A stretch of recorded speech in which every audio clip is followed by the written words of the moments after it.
अच्छा, क्वेश्चन ये कि आपके पास ना दो डिफरेंट टाइप्स के ब्रोमीन हैं, उनके आइसोटोप्स हैं। एक 78, एक की मास 78.92 है, ठीक है, एक आइसोटोप की।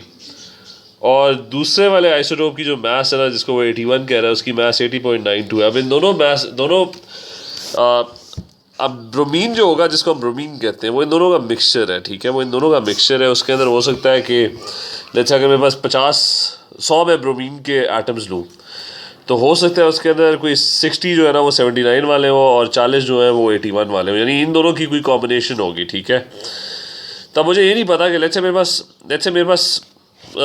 100 ब्रोमीन के एटम्स लेता हूँ। अब मैंने परसेंटेज निकाल लिया, लेट्स से मेरे पास 100 ब्रोमीन के एटम्स हैं, तो अब उसमें 79 वाले कितने होंगे और 81 वाले कितने होंगे, ठीक है।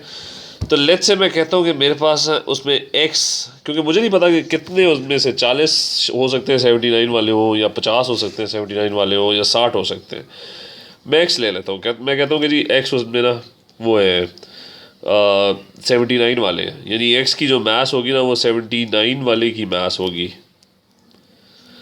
तो बाकी कितने बचे? बाकी बचे 100 माइनस x, यानी अगर ये 40 ब्रोमीन 79 वाले हैं, तो बाकी 60 जो होंगे ब्रोमीन वो 81 वाले होंगे, ठीक है।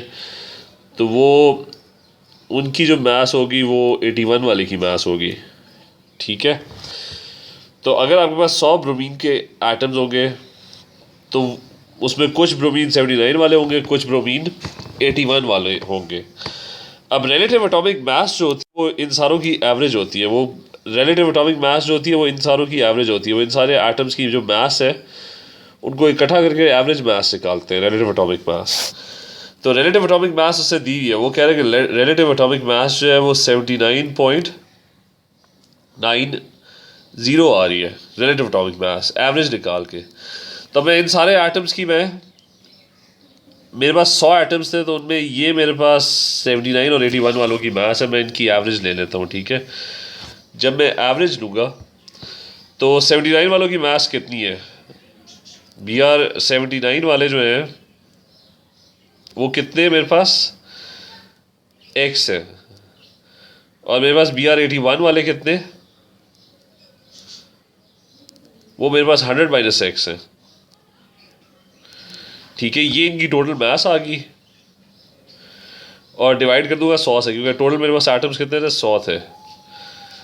तो 79 वाले की मास असल में कितनी है? उसकी 78.92 आ रही है, यानी मेरे पास अगर x एटम 78.92 वाले होंगे तो टोटल मास कितनी हो जाएगी? 78.92 इंटू x हो जाएगी, प्लस बाकी जो एटम्स बचे 100 माइनस x, वो है मेरे पास उनकी मास 81 है, यानी 81 वाले की मास कितनी दी हुई है उसने? 80.92। तो अब मैंने एवरेज निकाली, मैंने टोटल मास निकाली सारे एटम्स की, और एवरेज निकाली, तो मैं उसको 100 से डिवाइड कर दूंगा। और इसको अब मैंने सॉल्व करना है। जब मैं x की वैल्यू फाइंड आउट करूँगा तो मुझे पता लग जाएगा कि मेरे पास 100 ब्रोमीन एटम्स थे, तो उनमें कितने ब्रोमीन 79 थे और कितने ब्रोमीन 81 थे।